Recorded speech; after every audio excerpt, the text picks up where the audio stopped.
Bonjour à tous, donc bienvenue sur ce séminaire organisé par l'Association française de criminologie sur la loi sécurité globale préservant la liberté. Ce texte de loi vient d'être voté et publié au journal officiel. Il a été un petit peu retoqué par le Conseil constitutionnel aussi, hein, pour les juristes qui ont eu une lecture précise de l'évolution législative de ce texte.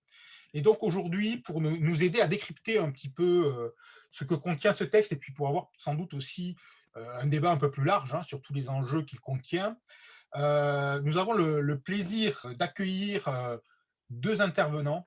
Un universitaire d'abord, hein, un juriste, Monsieur Kahn, qui est professeur de droit, et monsieur aussi Caillé, Anthony Caillé, qui lui est donc policier. Donc je vous remercie à tous les deux d'être présents et de nous aider un petit peu à y voir plus clair sur ce texte. On va vous laisser chacun le temps d'exposer finalement le contenu de ce projet de loi. Et puis ensuite, nous aurons une quarantaine de minutes pour pouvoir échanger, pour qu'il puisse y avoir des prises de parole et un débat un peu plus large sur tout cela. Donc Olivier Kahn, je suis professeur de droit pénal à la faculté de droit de Tours et chercheur au CESDIP. Alors pour présenter ce texte avec Anthony Caillé, nous avons convenu de diviser le texte en 4 points qui sont les aspects principaux et d'échanger sur ces 4 points. On commencera par quelques éléments sur la genèse de la notion de sécurité globale et la notion de globalité et de continuum. Ensuite, quelques points sur les dispositions police municipale et sécurité privée. Quelques points sur les nouvelles technologies et la vidéosurveillance. Et puis ensuite, les dispositions de protection des forces de police. Voilà, donc à chaque fois, en essayant de rester dans la limite de 5 minutes pour chacune de nos interventions sur chacun de ces points. J'attaque donc sur la notion de sécurité globale et la genèse du texte.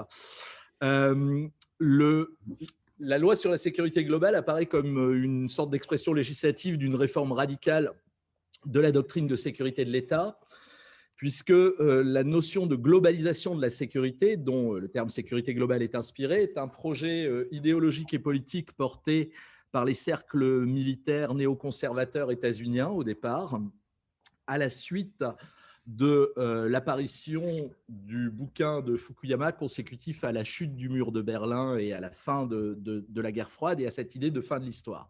L'idée de la globalisation de la sécurité, c'est une remise en cause des principes hérités d'une part de la modernité, d'autre part des Lumières, qui va se fonder sur l'ouvrage de Huntington, Le choc des civilisations, postulant l'existence d'une crise après la fin de la guerre froide, crise suscitée par le renouvellement de l'ordre mondial qui engendre une reconfiguration des relations internationales dans un monde multipolaire dans lequel s'affrontent des entités géopolitiques qui ne sont plus nécessairement étatiques. Donc, les États se retrouvent confrontés à des situations asymétriques de guérilla, de terrorisme, de réseaux criminels internationaux qui ne peuvent plus être traités par les moyens conventionnels. Et ces nouvelles menaces contemporaine engendre un nouveau paradigme. La menace devient globale, elle n'est plus réductible à un ennemi identifiable et localisé. En conséquence, la distinction sécurité intérieure, sécurité extérieure devient caduque. La sûreté de l'État doit être repensée en termes de sécurité globale et soustraite aux contraintes territoriales. Dès lors, l'État doit, sur des considérations utilitaristes, pouvoir recourir à l'ensemble de ses capacités sécuritaires pour les appliquer de manière sélective à chaque type de menace auquel il doit répondre. Ça, c'est ce qu'on a à la fin des années 90. Au début des années 2000 et surtout après les attentats de 2001, la doctrine se combine à celle du droit pénal de l'ennemi, qui, elle, remet en cause les fondements du droit pénal classique en étant basée sur 3 considérations principalement: l'anticipation de la répression, le bouleversement de l'équilibre procédural entre efficacité et sûreté, et le renoncement au principe de proportionnalité des peines. Cette doctrine de globalisation de la sécurité combinée au droit pénal de l'ennemi est entérinée par l'Union européenne en 2003 et devient la doctrine française à partir, on peut considérer, de l'opération Serval en 2013. Alors, la loi sécurité globale, du coup, s'inscrit dans le prolongement des lois qui, depuis 2012, ont intégré ce concept, cette nouvelle façon de penser la sécurité de l'État, particulièrement les lois Cazeneuve de 2013, Urvoas de 2016 ou Collomb de 2017. Cette loi sécurité globale poursuit la normalisation de l'intégration des forces armées dans le dispositif de sécurité intérieure, et on a une belle disposition sentinelle dans le texte qui étend L435-1 du Code de la sécurité intérieure aux militaires intervenant dans le cadre de Sentinelle. Mais surtout, elle parachève l'intégration de l'ensemble, et c'est l'exposé des motifs qu'il disait, l'ensemble des acteurs de la sécurité et de la sûreté autour d'un continuum de sécurité, avec un partage des missions de sécurité publique entre forces de sécurité intérieure, policiers municipaux, agents de sécurité privés et armés, et une confusion des polices administratives et judiciaires dans le cadre du recours aux nouvelles technologies de surveillance. Alors, je ferai deux remarques sur cette notion générale. La première remarque, c'est que la loi sécurité globale apparaît comme une occasion manquée, au moins par deux institutions. La première institution, c'est le Parlement.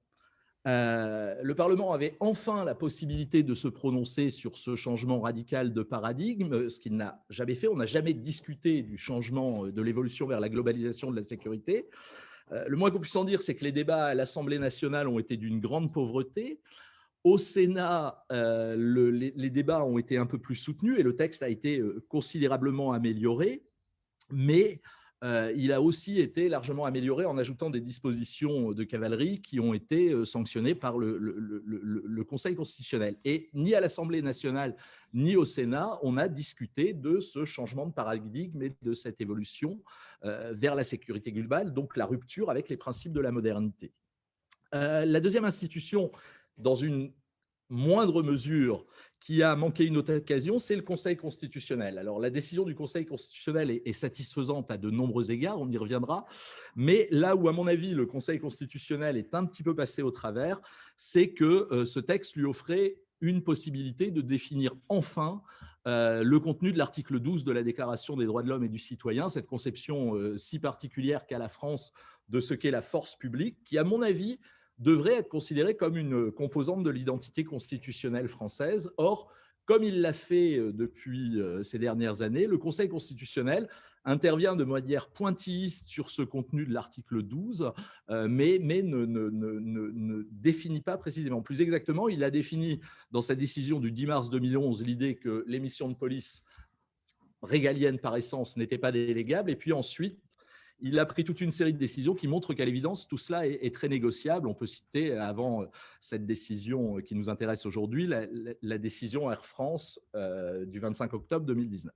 Donc ça, c'est la première remarque, même s'il y a quand même un peu d'espoir dans la décision du Conseil constitutionnel avec cette censure de l'article 1er sur la judiciarisation des polices municipales. La deuxième remarque qu'on peut faire, c'est que la théorie de la globalisation de la sécurité constitue le support théorique des livres blancs sur la sécurité et la défense nationale depuis 2006 et qu'elle est devenue la matrice du savoir policier contemporain.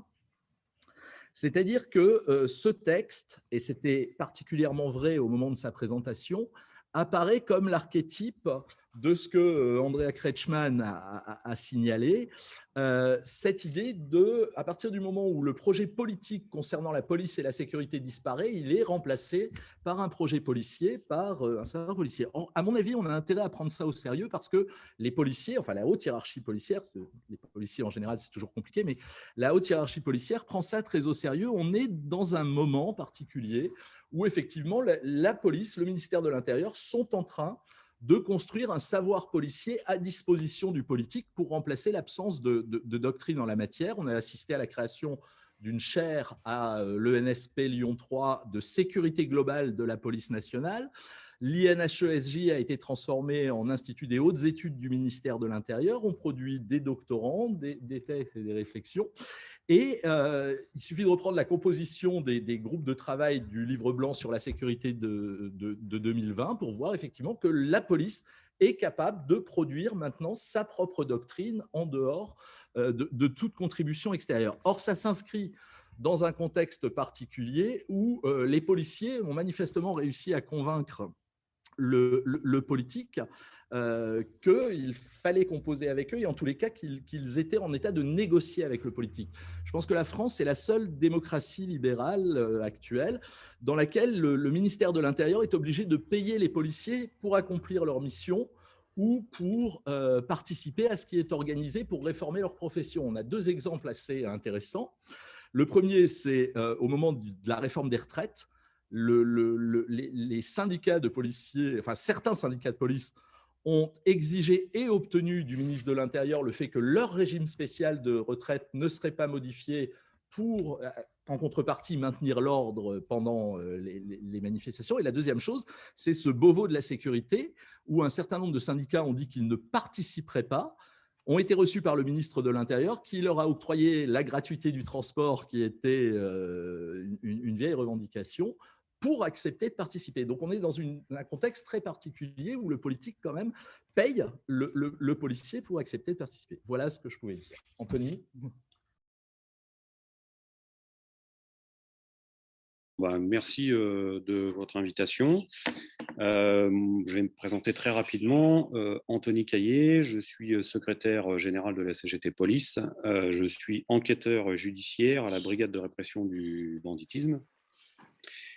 Et donc, moi, je ne vais pas revenir sur ce que Olivier a dit, mais plutôt sur le contexte de la notion de service public dans la police, peut-être. Je vais vous lire quelques lignes.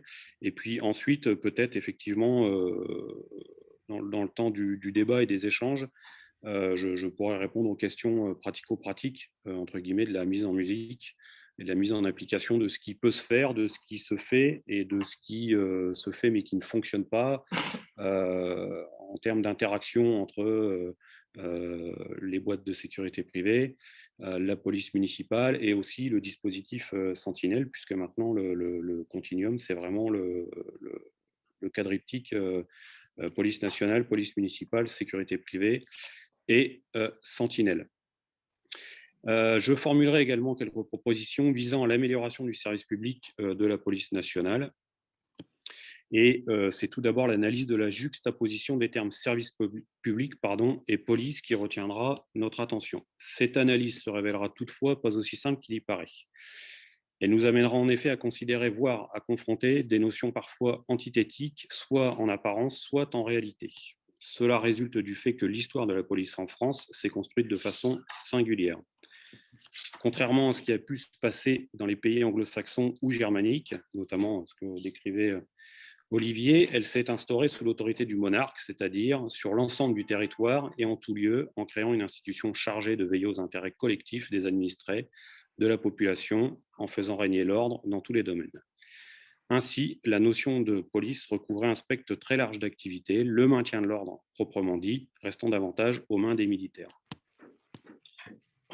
Au XVIIe siècle, l'ordonnance de 1669, la police avait pour mission d'assurer le repos public et celui des particuliers, à procurer l'abondance et à faire vivre chacun suivant sa condition.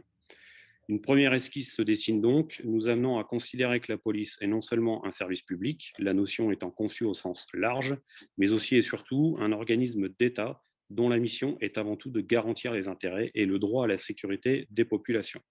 Cette conception idyllique n'a cependant pas résisté aux aléas de l'histoire. Ainsi, atténuant par là même les conceptions de Tocqueville en ce qui concerne la notion de police, lequel le reliait directement à un idéal de justice, Albert Camus pressentira dans Les Justes que la police peut devenir un instrument entre les mains des pouvoirs. On commence par vouloir la justice, on finit par organiser la police. Les périodes récentes, essentiellement les 20e et 21e siècles, ont ainsi vu se développer un paradigme nouveau, consécutif à la volonté des gouvernements successifs d'utiliser la police à des fins politiques. Ce paradigme est celui d'une police soumise à la politique, celui d'une police au service des pouvoirs. Cette relation entre police et politique constitue une des principales pathologies dans le fonctionnement de la police nationale. On ne peut douter que l'insécurité est devenue une préoccupation majeure des citoyens, tant en milieu urbain qu'en milieu rural. La sécurité censée être assurée par la police devient dès lors un enjeu national. Pourtant, force est de constater que le sentiment d'insécurité dans le pays ne fait que croître. Cela est lié au fait que si la police, dans sa conception actuelle, ne peut fonctionner de façon satisfaisante, elle est aussi handicapée par des structures fonctionnelles, des formes organisationnelles et une formation des personnels tout à fait insatisfaisante. Devant un tel état de fait, on aurait pu légitimement attendre que les pouvoirs successifs prennent ce chantier en main et prennent toutes mesures visant à la mise en place d'une police efficace et démocratique, dotée des moyens utiles, et son fonctionnement est placé au service des citoyens. Malheureusement, il n'en a rien été. Au lieu de cela, des réformes néfastes se sont succédées, donc les RGPP, les LOPSI, la MAP, et ont ruiné une police qui ne survit plus aujourd'hui grâce à la bonne volonté de fonctionnaires opiniâtres, mais décriés, qui s'obstinent à faire tourner la boutique avec les faibles moyens dont ils disposent. Ce qui nous amène bien évidemment au continuum et de laisser la place aux boîtes de sécurité privées et aux polices municipales. Alors, face à la fois aux carences de tous ordres et à l'opiniâtreté de l'État, peut-on encore dire aujourd'hui que la police nationale, même si elle n'est pas discutable, que le domaine reste de ceux que l'on dit régaliens, constitue un service public? Y répondre par l'affirmative serait oublier que, d'une part, on lui a substitué au fil des années et des réformes des remplaçants situés hors fonction publique de l'État. On pensera en particulier donc aux polices municipales et aux opérations Sentinelle. Celles-ci sont en compétition permanente avec la police nationale. De plus, elles agissent sous l'autorité des maires, dont les intérêts peuvent se révéler différents de l'intérêt national, comme on a pu le voir notamment dans les mairies proches de Paris, comme celle du maire Balkany. Le seul rempart devant un éventuel absolutisme municipal reste le domaine judiciaire. Seule la police nationale et la gendarmerie nationale disposant aujourd'hui d'officiers de police judiciaire. Les fameuses complémentarités entre la police municipale et la police nationale, tant vantées par les gouvernements successifs, ne sont pourtant qu'exceptionnelles, et le cafouillage en matière de chevauchement des deux institutions sont légion. On pourra notamment parler des textes de l'article 1er qui a été complètement supprimé, mais qui prévoyait que la police municipale ne rende aucun compte à l'officier de police judiciaire territorialement compétent. L'autre axe concerne les sociétés privées. Elles sont appropriées ou se sont vues attribuer, le tout sur fond de mercantilisme, bien des missions qui relèvent en principe de la police nationale. Dans de telles conditions, on peut estimer que la police nationale a perdu son caractère de garant universel des intérêts des populations en voyant ses compétences sur le territoire national singulièrement réduites et dispersées. D'autre part, il nous faut constater que les réformes successives ont de plus en plus profondément inféodé la police nationale ou pouvoir politique en place, en particulier en mettant les services de police sous l'autorité directe des préfets, qui sont les représentants de l'État dans le département. On pourra aussi discuter notamment, comme exemple, de la mise en œuvre des maintiens de l'ordre depuis ces 5 dernières années.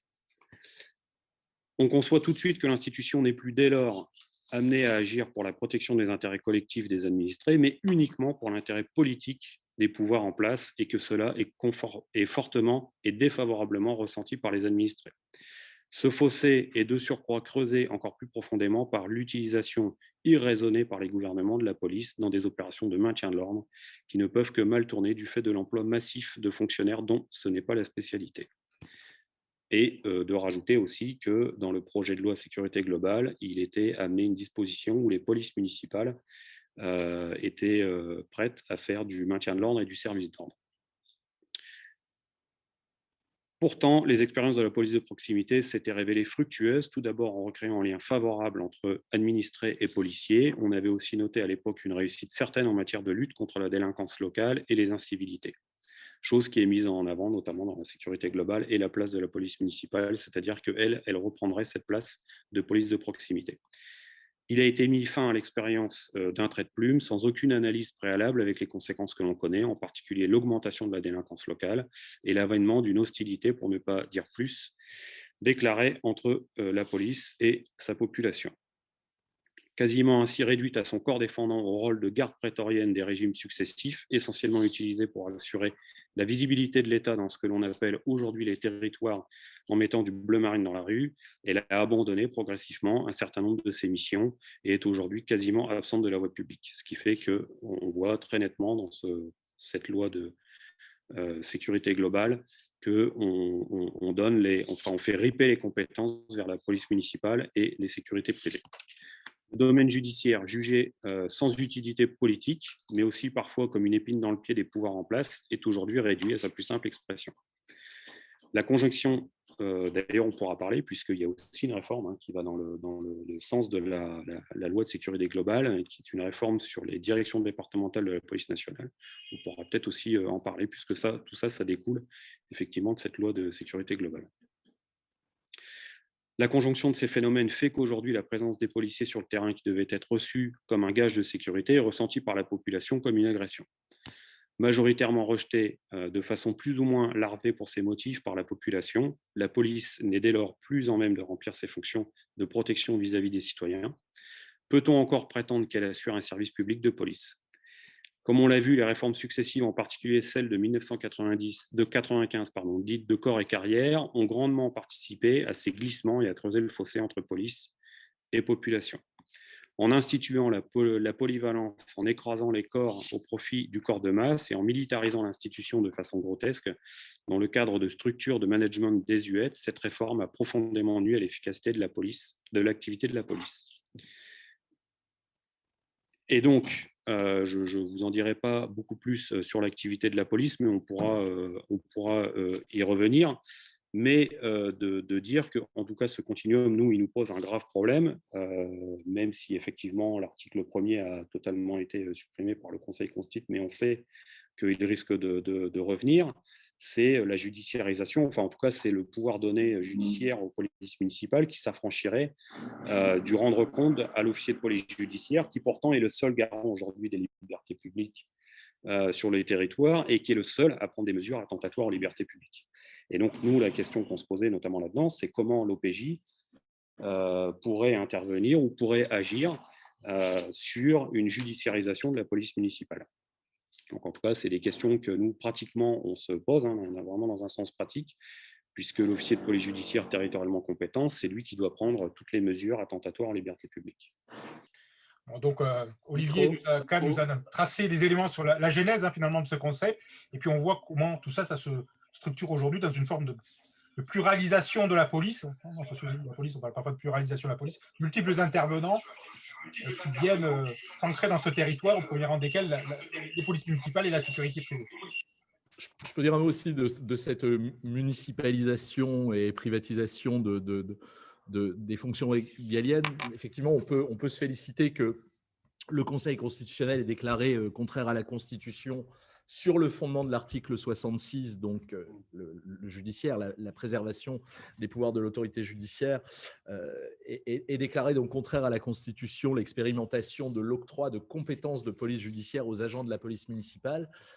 Il n'en demeure pas moins que cette censure est quand même un peu l'arbre qui cache la forêt, parce qu'à côté, on a quand même 17 articles dans la loi qui augmentent les pouvoirs de la police municipale ou son champ d'action, et pas de manière négligeable, puisqu'on accroît le pouvoir d'interpellation donné aux policiers municipaux en vue évidemment de la conduite des individus devant l'OPJ, mais accroissement du pouvoir d'interpellation, accroissement du pouvoir de procéder à des fouilles et à des palpations, et en même temps retrait de l'habilitation à y procéder. Donc on ouvre à l'ensemble de la police municipale une compétence qui n'est quand même pas anodine. Création d'une police municipale à Paris, mutualisation des polices municipales dans le cadre des intercommunalités, et développement de la convention de coordination. Et là, on retrouve la logique du continuum de sécurité, la convention de coordination entre police municipale et forces de sécurité étatiques. Alors, à mon sens, l'article 66 aurait dû aussi conduire à la censure de l'article 3 de la loi sécurité globale, mais il se trouve que personne n'a eu la bonne idée de saisir le Conseil constitutionnel sur cet article. Pourtant, c'est là aussi un article qui, à mon avis, est très problématique, puisqu'il introduit il modifie une disposition du Code de la sécurité intérieure pour permettre aux maires de demander au procureur de la République de leur rendre compte de manière systématique des classements sans suite, des mesures alternatives aux poursuites, des poursuites engagées et des jugements définitifs. Et le texte dit que le représentant du parquet devra indiquer les raisons juridiques ou d'opportunité justifiant les décisions de classement sans suite.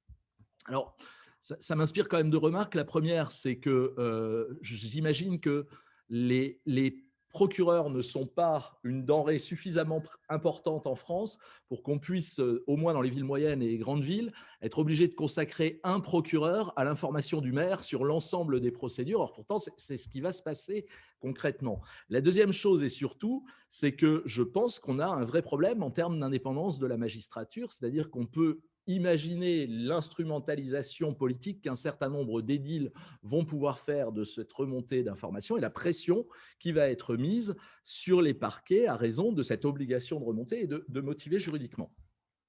S'agissant de la sécurité privée, le texte est aussi intéressant puisqu'il accroît assez considérablement les missions de surveillance et permet entre autres la surveillance sur la voie publique aux fins de lutte contre le terrorisme. Alors même si le Conseil constitutionnel a posé une réserve d'interprétation qui limite bien géographiquement aux alentours des lieux, aux abords immédiats des biens qu'ils doivent protéger, mais quand même la sécurité privée interviendra sur la voie publique. On supprime l'exigence d'habilitation et d'agrément pour pouvoir procéder à des palpations de sécurité. On autorise le contrôle par des agents de sécurité privée de manière systématique autour des manifestations sportives, récréatives et culturelles. Et là aussi, logique du continuum de sécurité, on place les agents de la sécurité privée sous un dispositif de protection judiciaire qui est équivalent à celui des policiers. C'est-à-dire que l'article 27 de la loi prévoit que les agents de sécurité privée bénéficieront maintenant de la circonstance aggravante particulière en cas de violence dirigée contre eux et seront donc protégés comme des policiers, des magistrats et autres dans l'exercice de leurs fonctions. En étant toujours dans cette logique de continuum un peu bizarre, en étant aux agents de sécurité des bailleurs sociaux qu'on va assermenter la possibilité de dresser procès-verbal des infractions qui les concernent. Et donc, après les contrôleurs de bus, les polices privées des entreprises de bus, les bailleurs, on voit que se développe comme ça une conception très étrange de la police qui permet chacun dans son activité professionnelle de dresser des procès-verbaux. On peut faire 4 remarques sur cette évolution, donc police municipale et sécurité privée. La première, c'est effectivement la limite de la saisine du Conseil constitutionnel. Là, l'article 3 est particulièrement révélateur. On a eu une espèce de consensus entre les différentes forces parlementaires pour ne pas saisir le Conseil constitutionnel de cette question. Et on le voit dans les débats, cette possibilité, cette obligation faite au procureur d'informer le maire était soutenue à la fois à droite et à gauche, malgré, encore une fois, les risques qu'elle induit sur l'indépendance de la magistrature.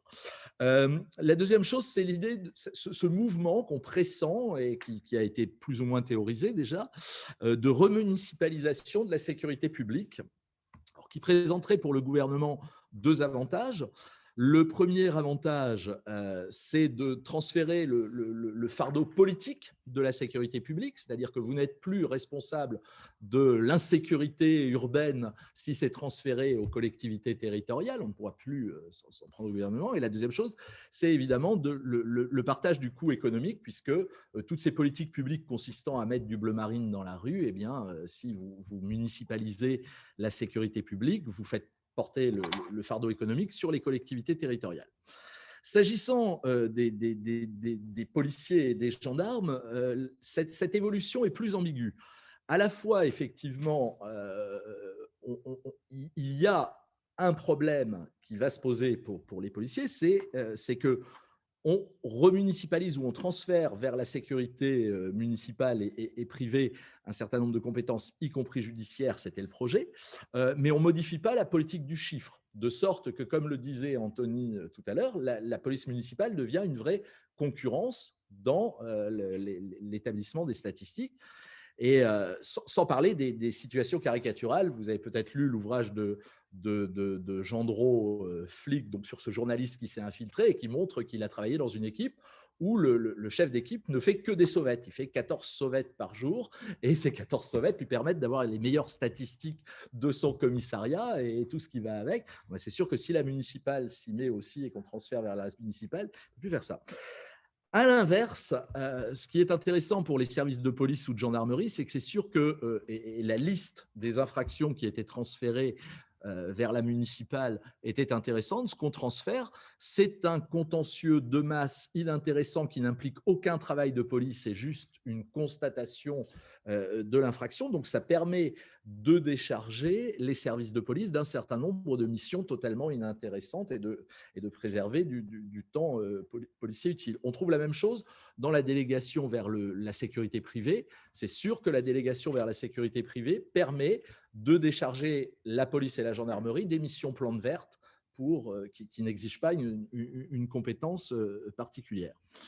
Et puis, le risque, mais Anthony l'a déjà évoqué, donc je ne m'attarde pas là-dessus, le risque dans cette municipalisation de la sécurité publique, c'est évidemment le renforcement de la politisation de la sécurité publique, avec l'utilisation de la police municipale à des fins politiques peu républicaines, et surtout le risque d'américanisation. Je pense qu'il faudrait quand même jeter un œil à ce qui s'est passé et à ce qu'a révélé l'affaire Floyd. Je ne parle pas du racisme dans la police, je parle du poids du syndicat des policiers de Minneapolis et de l'impossibilité pour la municipalité de réformer l'action de la police à raison du poids politique de ce syndicat des policiers de Minneapolis qui entraîne le mouvement Defund the Police. C'est-à-dire la police est devenue tellement autonome et tellement puissante que le seul moyen qu'on imagine pour régler la question de cette puissance de la police au sein de la municipalité, c'est de définancer la police. Voilà ce qu'on pouvait dire sur cet aspect continuum de sécurité. Merci pour ces éléments. Est-ce que nous avons des questions, peut-être déjà sur ces enjeux nombreux, politisation de la police finalement, qu'elle soit municipale ou nationale, d'ailleurs, la question du rapport aux politiques se pose dans les deux cas finalement, que la police soit nationale ou municipale. Est-ce que nous avons des questions? Quelqu'un veut prendre la parole? Oui. Oui, Salomé Perrier, j'aimerais prendre la parole pour poser une petite question, être sûre d'avoir bien compris. Attendez, je vais ouvrir la caméra, c'est quand même plus agréable pour les intervenants. Je voudrais être sûre d'avoir bien compris, en fait, à travers cette municipalisation de la police, est-ce que vous pensez qu'il va y avoir quand même des règles, des cadres qui vont être donnés pour garder un fonctionnement unifié sur le territoire? Ou est-ce qu'à terme, on peut s'attendre à avoir vraiment des fonctionnements de nos forces de l'ordre, est-ce qu'on peut encore appeler ça comme ça, mais complètement différents d'un territoire à l'autre et du coup perdre toute unicité sur le territoire français? Merci. Effectivement, je pense qu'il va y avoir l'unicité, elle va être perdue tant les polices municipales ne sont pas organisées du tout de la même façon en fonction des territoires. Il y a des territoires, il y a des villes qui ont leur police municipale et il y a des territoires où c'est intercommunal. En fait, la police est intercommunale. Donc, les moyens ne sont pas les mêmes. Et en fonction des moyens qu'on va allouer, la capacité de fournir du matériel et des hommes et des femmes aux polices municipales, les champs d'intervention ne seront évidemment pas les mêmes. La police municipale de Nice, elle intervient quasiment sur tout. Elle fait même du service d'ordre sur tout ce qui est manifestations culturelles, sportives. Voilà. Alors que vous allez prendre une petite commune de 6 000 habitants avec 3 policiers municipaux ou un garde champêtre, parce que le garde champêtre, on n'en a pas parlé, mais c'est vrai qu'il est toujours bien présent sur le territoire national et on lui confie, d'ailleurs la loi de sécurité globale lui confie des tâches supplémentaires. Mais voilà, il est évident que le garde champêtre d'une petite commune, il fait plus office de vaguemestre et de temps en temps, il fait des petites constatations au code de la commune, tout ça, mais voilà, ça ne va pas plus loin. Donc en fait, oui, il y aura vraiment une perte d'unicité sur le territoire national, ça c'est évident. Juste pour compléter, je crois que déjà aujourd'hui, où le rôle de la police municipale est théoriquement uniquement de mettre en œuvre les arrêtés de police du maire, plus quelques compétences spéciales attribuées au titre du code de la route et autres, on a des disparités entre l'utilisation politique des polices municipales. Voilà, La police municipale de Marseille n'est pas armée, celle de Nice est surarmée. Vous avez effectivement toute une série d'expériences qui montrent déjà ces instrumentalisations, ces utilisations politiques. Anthony a évoqué les Balkany. On peut rappeler ce qui s'était passé il y a quelques années à Vitrolles sous une autre municipalité. Enfin, donc alors même que juridiquement, la compétence de la police municipale est une compétence spéciale extrêmement limitée, on a déjà des disparités. J'imagine donc que si effectivement on continue à évoluer vers une autonomisation et une municipalisation avec transfert de plus en plus de compétences vers les polices municipales, eh bien oui, clairement, elles deviendront, surtout dans un contexte où les questions de sécurité sont importantes aussi au niveau local. On le voit bien avec le débat sur les régionales, alors que ça n'est absolument pas une compétence de la région, et pourtant la question tarot de la campagne. Eh bien, il est évident que plus on autonomisera les polices municipales, plus on transférera de compétences vers les polices municipales, et plus la politique locale influera sur la politique de sécurité. Et les contreforts ou les contrepoints qui sont mis en œuvre me paraissent assez limités. C'est-à-dire que ce qu'on trouve dans la loi sécurité globale, c'est l'idée de renforcer ces comités théodules de discussion entre préfets, procureurs de la République et autorités locales pour tenter de définir des politiques de sécurité adaptées au concept local et au contexte local. Mais il est bien évident que si la police municipale assure la sécurité publique, eh bien, les maires qui payeront pour cette activité exigeront aussi une autonomie politique dans l'utilisation de la police municipale, donc un fractionnement de la doctrine de police sur le territoire, c'est certain. Oui, donc nous avons deux demandes de prise de parole, Nathalie Théiot, pardon, et Alain Blanc. Donc je vous laisse. Oui, bonjour.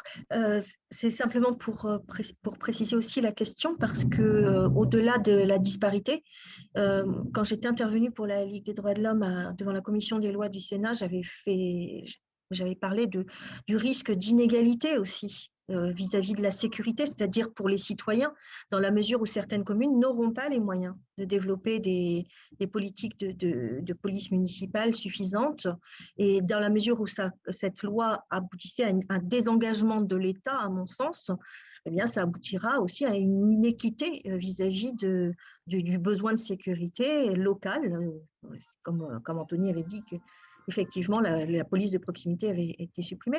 Et ça, je pensais que les sénateurs y auraient été sensibles, et apparemment non. Ce qu'on trouve dans la loi, c'est l'idée de mutualisation des polices municipales. C'est-à-dire l'idée que effectivement les communes riches contribueront à la sécurité des communes moins fortunées en mutualisant les moyens de police municipale. Voilà. Ce qui me paraît assez bercé d'illusions, mais enfin, c'est ce qu'on trouve dans le texte.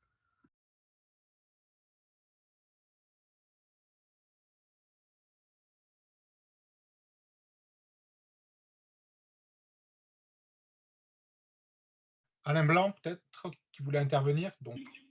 Une remarque très, très générale, mais au sein de l'AFC, on ironisait tout à l'heure, quand il a été question de la chaîne pénale, je me bats depuis des années pour bannir ce concept de chaîne pénale qui donne le sentiment que tous les maillons de la chaîne sont liés entre eux et que par conséquent, il y a une continuité.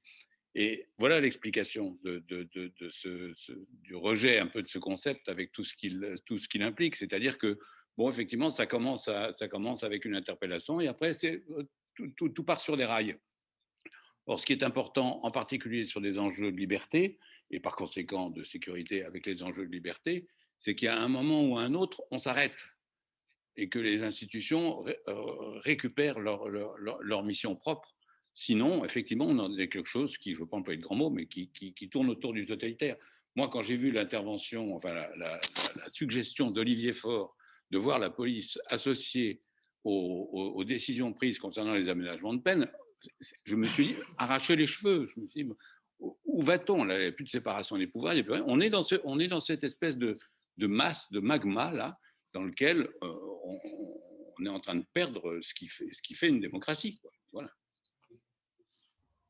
Alors sur ce point, c'est la doctrine Karine Malberg. Ouais. C'est ce qui fait la différence avec un État de police, c'est que dans un État de police, la police se gouverne elle-même. Et effectivement, on a une situation dans laquelle très clairement, et les manifestations récentes devant l'Assemblée nationale ou autre monde, on a très clairement un projet policier de mise en cause de la justice qui est soutenu politiquement. Ce qui, moi, m'inquiète, c'est qu'effectivement, cette tension, cette mise en cause de la justice par la police est quelque chose d'ancien, d'ordinaire, et qui en soi ne devrait pas poser de problème, et devrait poser d'autant moins de problèmes que constitutionnellement, les choses sont assez simples. C'est-à-dire que la justice est une autorité, la police est une autorité subordonnée, elle n'agit théoriquement jamais seule, elle est placée sous l'autorité du préfet ou sous l'autorité du procureur de la République en fonction de la nature de ses missions.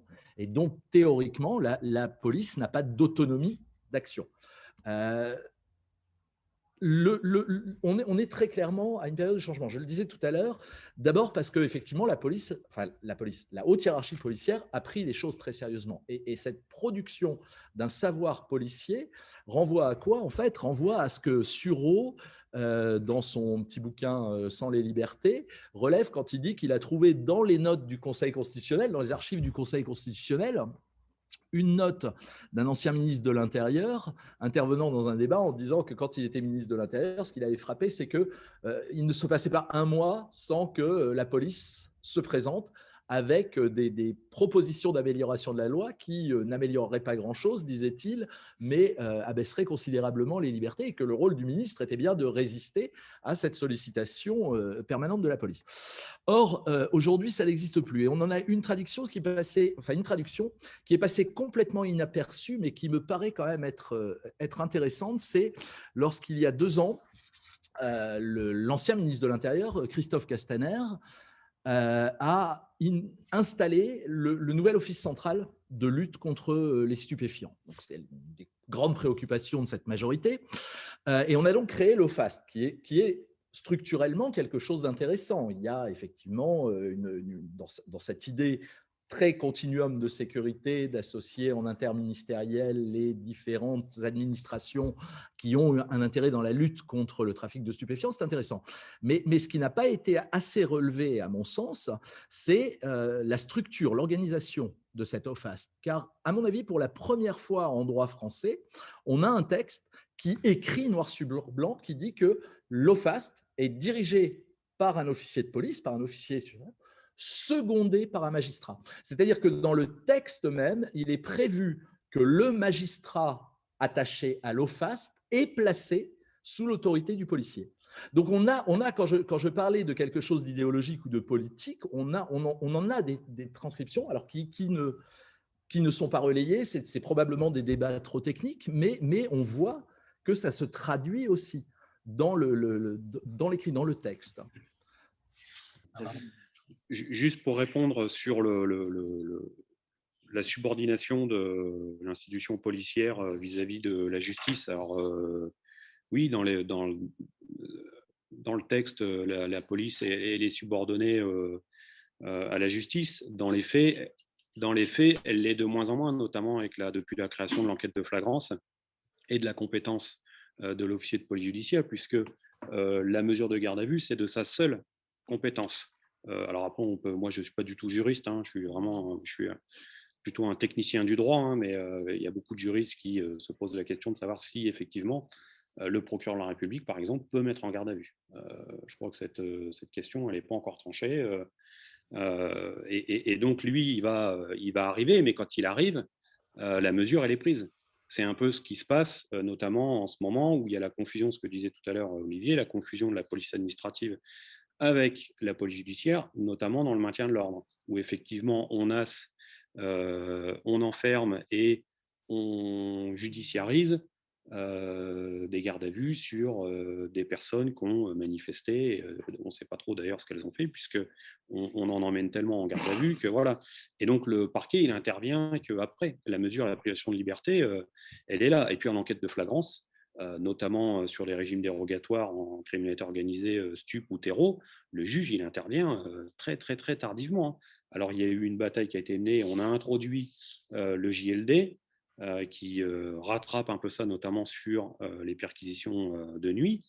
Mais mis à part ça, la police, elle a quand même un libre champ qui est assez énorme en enquête de flagrance. Et l'enquête de flagrance, je pense que c'est quand même une grosse partie de l'activité de la police judiciaire. Ce qui fait que, en fait, la police, elle ne prend pas plus de poids que ça dans cet aspect d'enquête de flagrance, c'est qu'elle est limitée par le nombre d'OPJ, en fait, et par le nombre d'individus. Comment tout ça va fonctionner dans le continuum, ça, c'est vraiment des questions qu'on peut se poser et qu'on est en droit de savoir. Et d'ailleurs, ça n'a pas été traité, puisque le fait que ce soit une proposition de loi et non pas un projet, il n'y a pas eu d'étude d'impact là-dessus. Et donc, on n'a pas de questions qui ont été posées. Et ça aurait été intéressant de savoir un peu comment on allait mettre en musique tout ça. Et puis, il y a aussi, on a conféré des dispositions de juges aux OPJ, le rappel à la loi. Alors, même si on sait que c'est pour vider les corbeilles, mais en attendant, c'est quand même une mesure de juge qui est conférée à un officier de police judiciaire. Alors là, on va revenir dessus, je ne sais pas, et peut-être qu'on digresse un peu. Et juste sur l'OFAST, Olivier a raison sur le fait qu'aujourd'hui, on est écrit, c'est inscrit dans le marbre, mais en fait, ça a toujours existé. Il y a toujours eu un chef de service, un magistrat en numéro 2. Juste avant, ce n'était pas écrit. Il n'y avait pas de texte qui était écrit là-dessus, mais l'OFAST, avant, ça s'appelait l'OCRIS. Ça n'a, dans les faits, on n'a pas changé grand-chose. On a juste écrit, on a mis dans le marbre ce qui existait.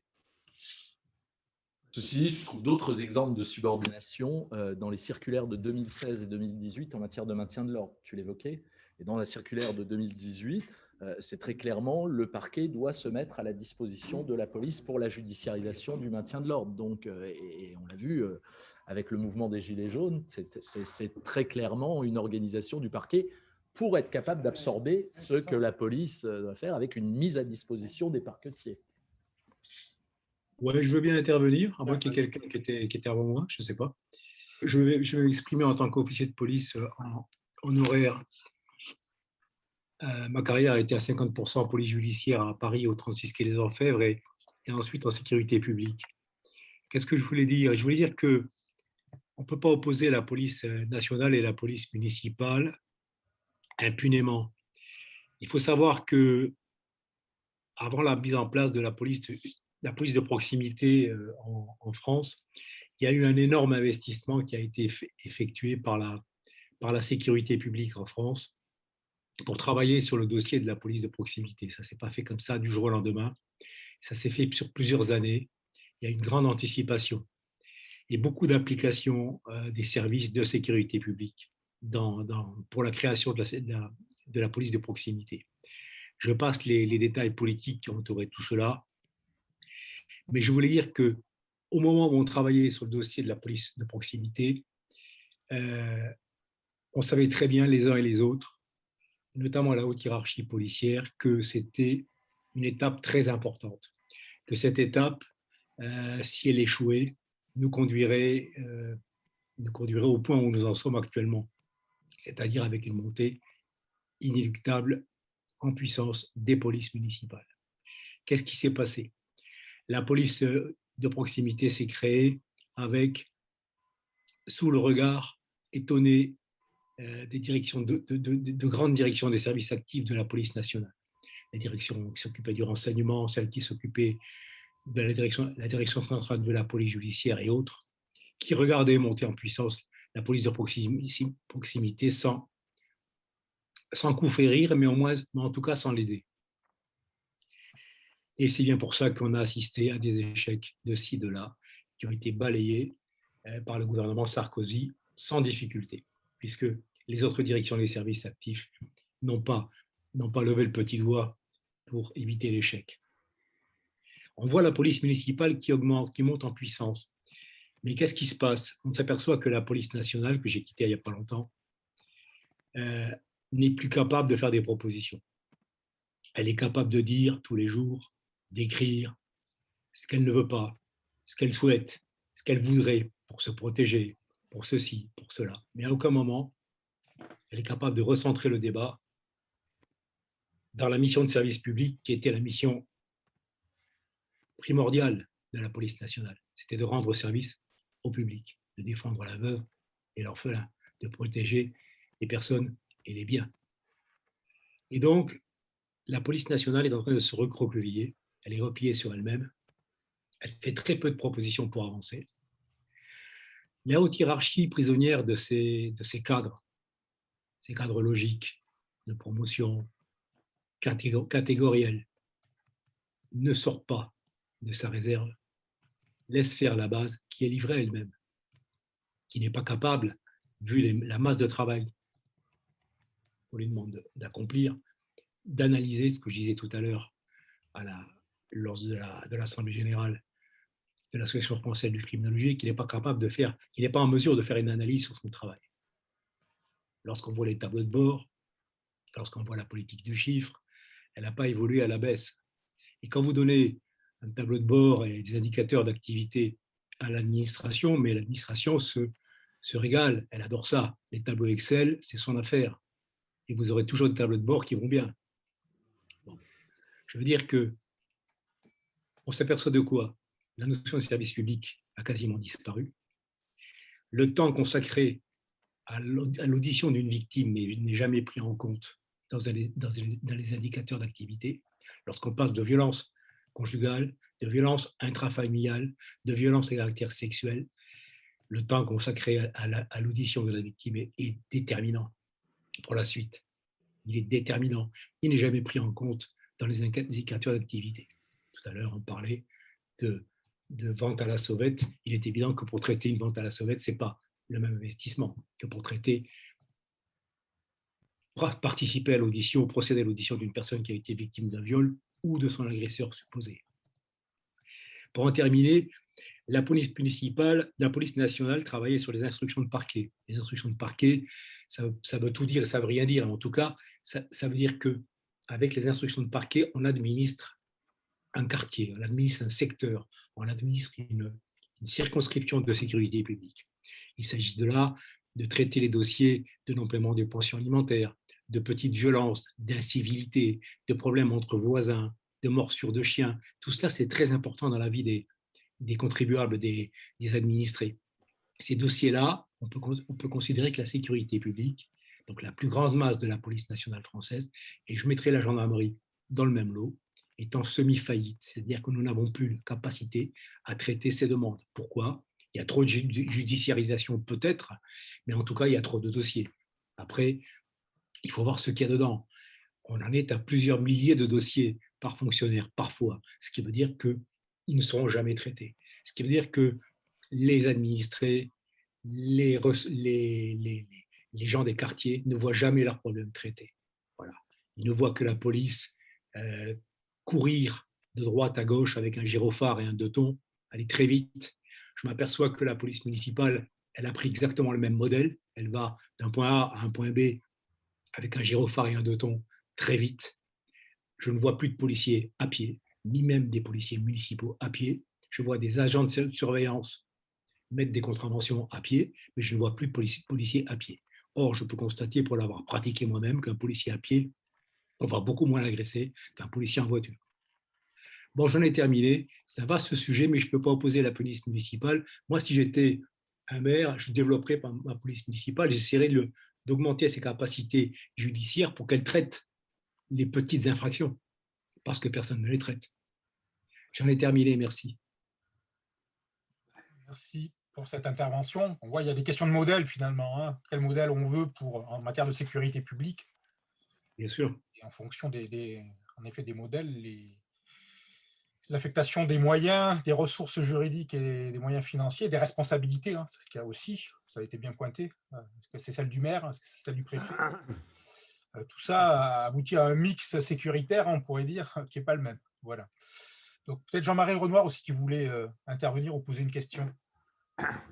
Finalement, en reprenant ce que vient de dire Pierre Valero, on peut se référer à la taxinomie qu'avait proposée le regretté Dominique Montjardet entre police de sûreté, police criminelle police judiciaire et puis police de sécurité. En gros, il voulait laisser entendre que la police de sûreté, c'est-à-dire celle qui protège les intérêts de l'État, que ce soit le renseignement, que ce soit la police des frontières, que ce soit les CRS, cette police-là, l'État doit la choyer parce que cette police est essentielle pour protéger sa souveraineté, pour protéger sa légitimité.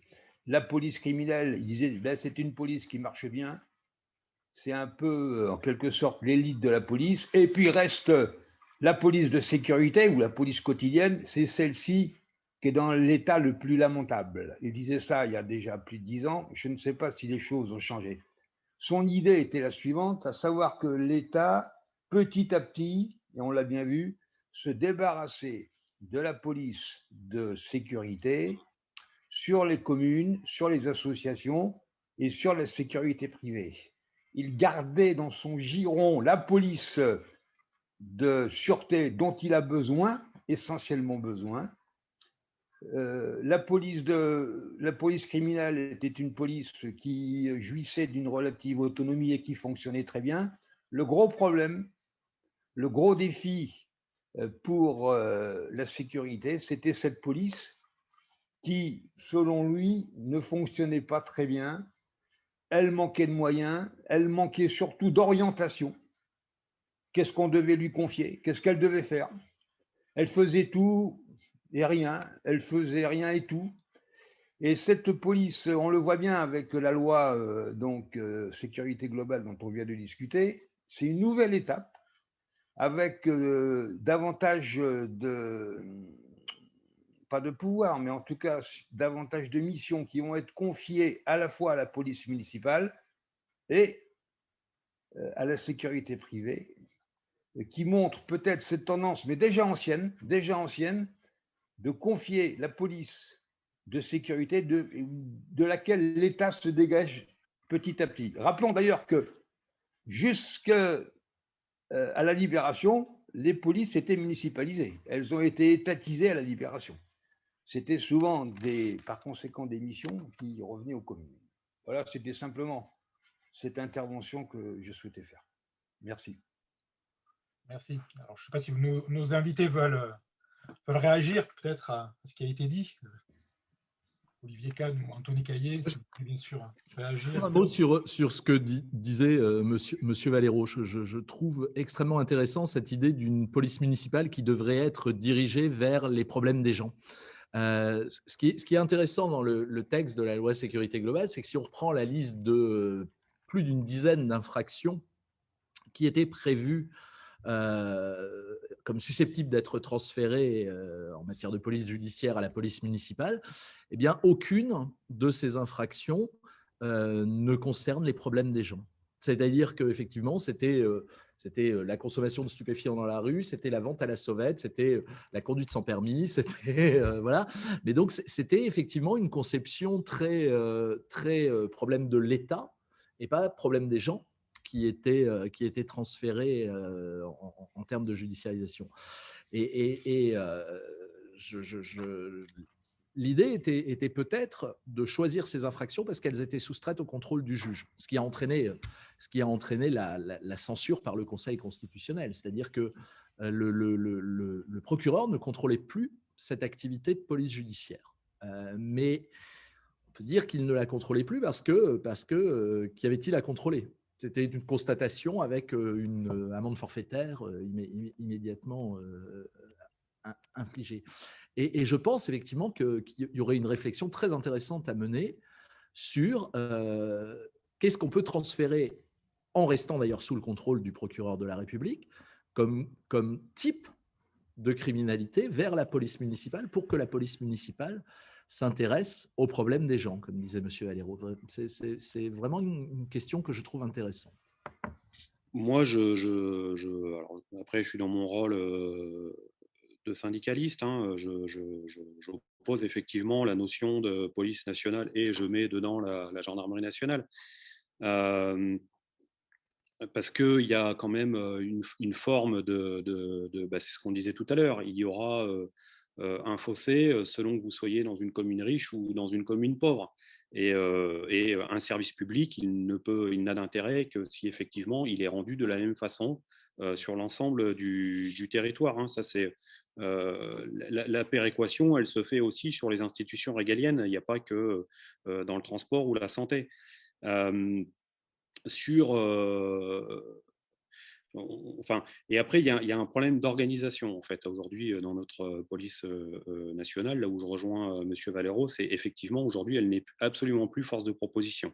C'est-à-dire qu'elle est là, elle constate, elle campe sur ses positions, elle essaye de se maintenir, puisqu'elle elle est attaquée d'une part par le camp du libéralisme qui veut lui mettre en face des polices municipales et le secteur privé, et elle est également attaquée par une autre institution qui est sa petite sœur, qui est la gendarmerie nationale, qui aujourd'hui se développe de plus en plus et qui d'ailleurs se retire, puisqu'il y a beaucoup, notamment en PJ, d'offices centraux où la gendarmerie, où c'est des offices qui sont mixtes. Les gendarmes se retirent de plus en plus des offices centraux qui sont à la main de la direction de la police judiciaire, et mettent en place, ils mettent le paquet, ils créent des offices centraux qui sont les mêmes que chez nous. Donc là, on joue vraiment un jeu de concurrence, et ça aussi, ça va continuer à désorganiser le système de police, et ça va affaiblir les deux institutions de toute façon, puisqu'à partir du moment où il y a une concurrence sur un territoire régalien, il y a forcément un moment, il y aura une faiblesse. Là aussi où, à mon avis, l'un des gros échecs de la police nationale, et c'est à la création de la police urbaine de proximité, ça a été la confusion des genres. C'est-à-dire que les activités de police judiciaire sont arrivées sous la main des commissariats de sécurité publique, et dès lors, effectivement, le temps de la police judiciaire, qui est un temps qui n'est absolument pas compté, qui effectivement, là où je rejoins, qui ne rentre absolument pas dans les tableaux Excel, puisqu'on ne peut pas quantifier le temps de la prise de plainte d'une victime, on ne quantifie pas le temps passé sur des filatures, à faire des PV d'enseignement, voilà. Et là, la police judiciaire, elle est totalement abandonnée, parce que le chef de service d'un commissariat de sécurité publique, ça ne l'intéresse absolument pas. Lui, ce qu'il veut, c'est des tableaux de bord avec des états de service et des stats, et c'est là-dessus qu'on va pousser. Alors moi, je ne serais pas aussi optimiste que certains, ici dans la salle ou ailleurs, hein, de dire que les missions régaliennes de l'État seront conservées, c'est-à-dire la police nationale continuerait à garder le maintien de l'ordre, la police judiciaire et la police du renseignement. J'en suis vraiment pas convaincu. Le maintien de l'ordre, peut-être, et encore que, on a bien vu que dans la loi, dans la proposition de loi sécurité globale, on a tenté par une disposition de refiler une partie de ce maintien de l'ordre aux polices municipales. La police judiciaire, elle est en perte de vitesse depuis des années, hein, moi je suis bien placé pour le savoir puisque j'y bosse. Il y a de moins en moins de moyens, de moins en moins d'effectifs et de plus en plus de mutualisation. Et notamment la réforme des directions départementales de police nationale, à mon avis, va vraiment clore le chapitre de la police judiciaire. C'est une mesure qui va vraiment finir par enterrer la PJ. Donc, qu'est-ce qui va rester comme mission de police régalienne? Le renseignement, peut-être la DGSI, encore que maintenant c'est devenu une direction générale, donc on peut aussi se poser la question de savoir combien de temps elle va rester sous la coupe du ministère de l'Intérieur, et en tout cas combien de temps elle va rester accolée à la direction générale de la police nationale. Et mis à part ça, je ne vois pas grand-chose d'autre, hein. Aujourd'hui, ce qui nous sauve, clairement, c'est nos qualités d'agent de police judiciaire et d'officier de police judiciaire, qui sont très compliquées à mettre en œuvre dans d'autres institutions, notamment dans les polices municipales, parce que ça demande une formation très longue, très technique, avec un niveau de qualification qui est quand même assez élevé aujourd'hui. Et ça, je pense que les mairies aujourd'hui, en tout cas le CNFPT de la fonction publique territoriale, il n'est pas en capacité de le faire. Et puis, on n'a pas le même statut, hein. les policiers municipaux, ils ont un statut de fonctionnaires territoriaux. Nous, on a un statut de fonctionnaire d'État, ce qui change aussi beaucoup la donne, notamment dans sa conception du rapport sociologique à l'employeur. Le policier d'État, il n'a pas le droit de grève, enfin, en gros, il n'a qu'un droit, c'est celui de se taire. Le fonctionnaire de police municipale, pas du tout. Il n'est pas du tout soumis aux mêmes obligations, aux mêmes restrictions. Donc ça aussi, je pense que l'État pèse le pour et le contre, mais voilà, en tout état de cause, moi, je ne suis pas aussi... Enfin, je pense que même la police judiciaire, elle est en train de passer à la trappe. Notamment, on a voulu donner une qualification d'OPJ au directeur des polices municipales. On a effectivement ce que disait Pierre Valero, du coup, une institution policière qui est dans la réaction, puisqu'on a depuis très longtemps le syndicat des cadres, enfin de celui des commissaires qui réclame un statut de super OPJ. On voit bien que tout ça, il y a quand même un tiraillement assez énorme. Merci. Alain Blanc veut réagir. Très rapidement, je fais partie d'une génération qui a participé au niveau judiciaire à la mise en place de ce qu'on a appelé la politique de prévention de la délinquance dans les années 80, puis ensuite la politique de la ville.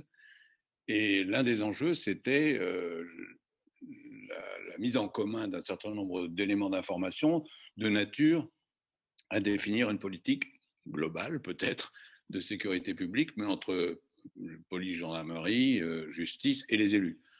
Est-ce que vous avez... D'abord, moi j'ai un peu le sentiment, mais c'est peut-être un défaut d'information parce que je suis à la retraite, que ces dispositifs sont un petit peu perdus de leur vitalité, si je puis dire, mais tous les dispositifs partenariaux comme ça ont un petit peu tendance à s'étioler au fil du temps, s'ils ne sont pas ranimés par des enjeux nouveaux.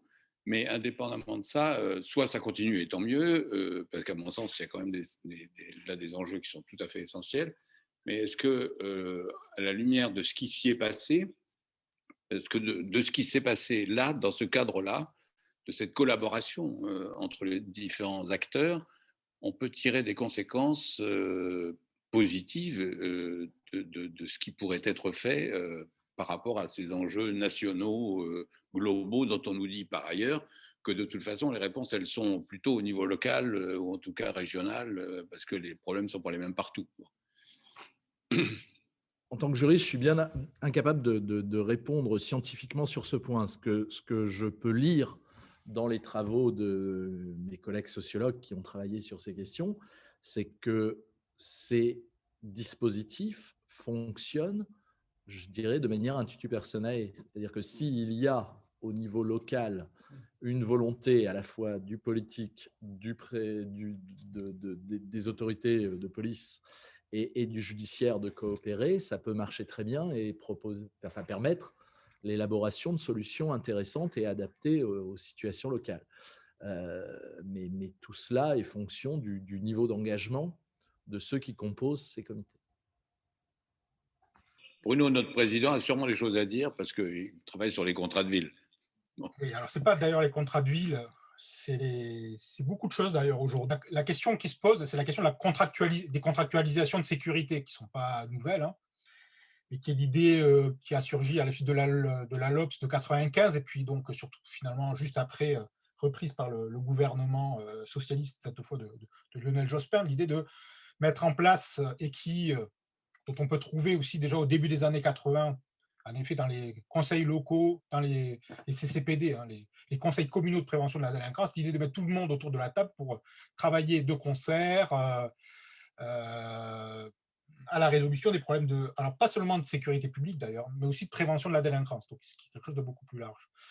Donc il y a l'instrument du contrat du contrat de sécurité qui a émergé notamment en 97, où la police finalement, l'État amenait dans la besace deux choses, la police de proximité en disant nous on va vous amener une police plus proche du citoyen, et puis à l'époque tout ce qu'on appelait les nouveaux métiers, les agents locaux de médiation sociale, tous ces métiers de médiateurs qui ont été financés à l'époque à grand train. Et puis cet instrument contractuel, l'idée qu'il fallait faire un diagnostic sur le territoire pour savoir de quoi il est des questions, et pour ensuite essayer de mettre en place un plan d'action. Bon. Et c'est vrai que donc, à partir de quelques années plus tard, c'est Nicolas Sarkozy qui a repris le ministère de l'Intérieur, qui a dit que toutes ces contractualisations, ça ne fonctionne pas, et a mis en place finalement quelque chose d'assez similaire. Hein, c'est aussi rhétorique, c'est-à-dire les CLSPD, les conseils locaux de sécurité et de prévention de la délinquance, ou les conseils intercommunaux, on en a un peu parlé aussi de l'échelon intercommunal, qui pose des questions de mutualisation des ressources, des conseils intercommunaux de prévention de la délinquance. Donc, tout un tas finalement d'instances de collaboration qui existent aujourd'hui, qui sont obligatoires même dans certaines communes. Hein. Au-delà de 10 000 habitants, normalement, tout maire doit mettre en place un conseil local de sécurité et de prévention de la délinquance, une attribution qu'il peut transférer à l'intercommunalité, hein, métropole, qui a souvent des ressources supérieures et qui peut être un échelon de mutualisation, policière d'ailleurs, hein, au niveau des polices municipales, mise en place de police des transports, par exemple, hein, sur certains territoires. Donc, tous ces dispositifs, ils continuent d'exister. Il y a même un plan national de prévention de la délinquance qui vient d'être voté, hein, que les maires, là, logiquement, doivent mettre en œuvre et que les préfets doivent mettre en œuvre. Donc, on voit bien que toutes ces instances partenariales, elles existent aujourd'hui, voire elles sont obligatoires, qu'elles sont investies, comme le disait Olivier Kahn, de manière assez différente, et que l'élément humain, il est extrêmement important, hein, dans ces partenariats-là. Est-ce qu'on s'entend, est-ce qu'on ne s'entend pas? Mais on retrouve peut-être aussi, enfin moi c'est l'élément d'analyse peut-être aujourd'hui qui me paraît important, c'est qu'on retrouve à nouveau une sorte de brouillage dans les compétences des uns et des autres, parce que la police, finalement, ou le ministère de l'Intérieur, veut reprendre un peu la main, en disant les élus, vous n'allez pas assez loin, finalement, vous ne dynamisez pas assez tout ça, vous ne prenez pas tout à fait votre rôle au sérieux. Alors certains, on a parlé de Nice, prennent ça très au sérieux, hein, mais sur beaucoup de communes du territoire national, bon, les maires sont un peu plus démunis et ils sont encore culturellement soumis au préfet. Parce qu'ils ont peu de moyens, ils ont peu de technicité sur ces questions de sécurité. Et donc, malgré tout, on est encore dans une culture centralisée, hein, où quand la police, quand le commissaire local ou quand le commandant de la brigade de gendarmerie parle, c'est quand même important. Et tout maire qu'il soit, même s'il a des compétences de prévention de la délinquance, bon, c'est toujours un peu la police qui peut donner le là dans la mise en place de ces contractualisations de sécurité. Voilà. Donc, enfin, moi, c'est mon avis. Hein. Donc, sauf dans les grandes villes qui sont vraiment équipées aujourd'hui de techniciens et qui peuvent imaginer développer des politiques territoriales, dans beaucoup de communes du territoire national, c'est encore le préfet qui commande et le commandant local de police, pour ma part.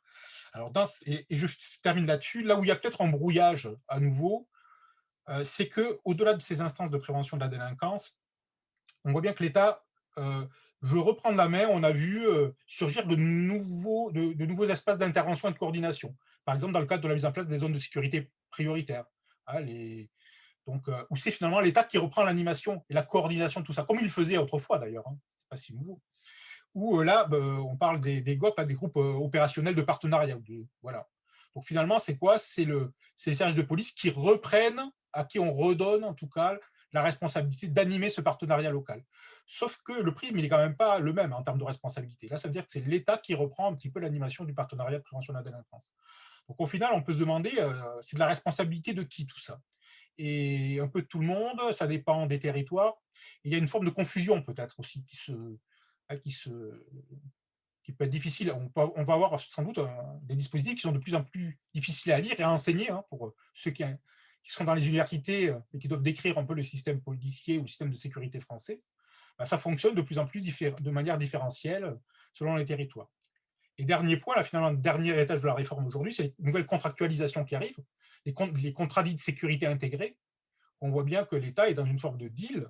Alors, ça a commencé à Toulouse, Nantes va en signer un, et je pense que toutes les grandes agglomérations vont sans doute, urbaines françaises, vont sans doute peut-être, en tout cas ou pas, s'engager dans ces contractualisations. C'est plus de policiers pour plus de policiers municipaux et plus de vidéosurveillance, voire peut-être plus de sécurité privée. Donc, ce n'est pas moins de sécurité. Alors, ça, il faudra observer tout ça. Est-ce que c'est plus de police nationale et plus de police municipale? Ça, c'est le contrat. Sur la base d'un contrat entre le préfet et le maire, finalement. Donc, comment tout ça, ça va évoluer? Est-ce que ce plus de police nationale pour plus de police municipale, il va se traduire au bout de quelques années par plus de police municipale et moins de police nationale? Bon, hein, je pense qu'il y a certains maires qui se disent on est en train de nous faire monter en puissance et après on a peur d'un désengagement de l'État. Donc, comment ces contractualisations, est-ce qu'elles seront tenues sur le long terme? En tout cas, on voit bien de nouveaux instruments de de concertation émerger entre les services de l'État et les services des collectivités territoriales, avec quand même malgré tout un poids des préfets, hein, moi à mon avis, sur le territoire qui reste important et des forces de police qui restent importants. Voilà, les maires, même s'ils sont montés en gamme, on pourrait dire, sur ces questions-là, à part quelques grands-mères un peu médiatiques qui ont fait de la sécurité qui en ont fait des politiques territoriales, voire un peu leur fonds de commerce politique, je pense que c'est malgré tout encore l'État qui pilote et qui impulse en tout cas ces dispositifs-là. Donc voilà, je m'arrête là, pas être trop long. Est-ce qu'on enchaîne sur les deux derniers thèmes, la vidéosurveillance et la protection de ceux qui nous protègent? Sur les nouvelles technologies de surveillance, on peut dire deux choses s'agissant de la loi sécurité globale. La première, c'est qu'effectivement, elle se caractérise par un renforcement substantiel de la vidéosurveillance et aussi par l'abaissement du niveau d'exigence des autorités publiques, des autorités de contrôle et probablement aussi de la population pour tolérer des dispositifs de surveillance de masse. Ce qui est surprenant puisque on a il y a quelque temps, en 2020, un rapport de la Cour des comptes qui dit qu'il n'y a aucune corrélation globale entre l'existence de dispositifs de vidéoprotection et les niveaux de la délinquance commise sur la voie publique ou encore le taux d'élucidation. En tous les cas, la loi sécurité globale, on va le montrer, étant considérable dans ça.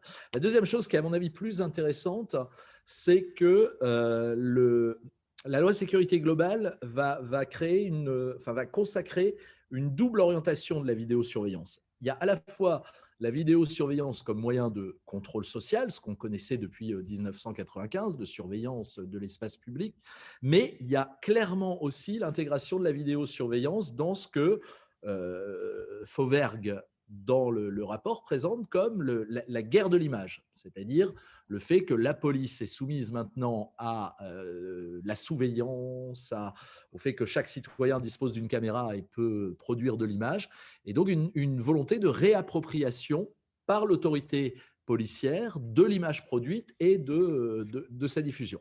Alors concrètement, ça se traduit par quoi? S'agissant de l'extension de la vidéosurveillance comme outil de contrôle social, c'est une extension considérable des possibilités d'accès aux caméras de vidéosurveillance et du développement et du déploiement de ces vidéosurveillances. C'est-à-dire que quand on lit le texte, il y a une espèce de mutualisation entre la nationale, la municipale, les entreprises de transport public de voyageurs.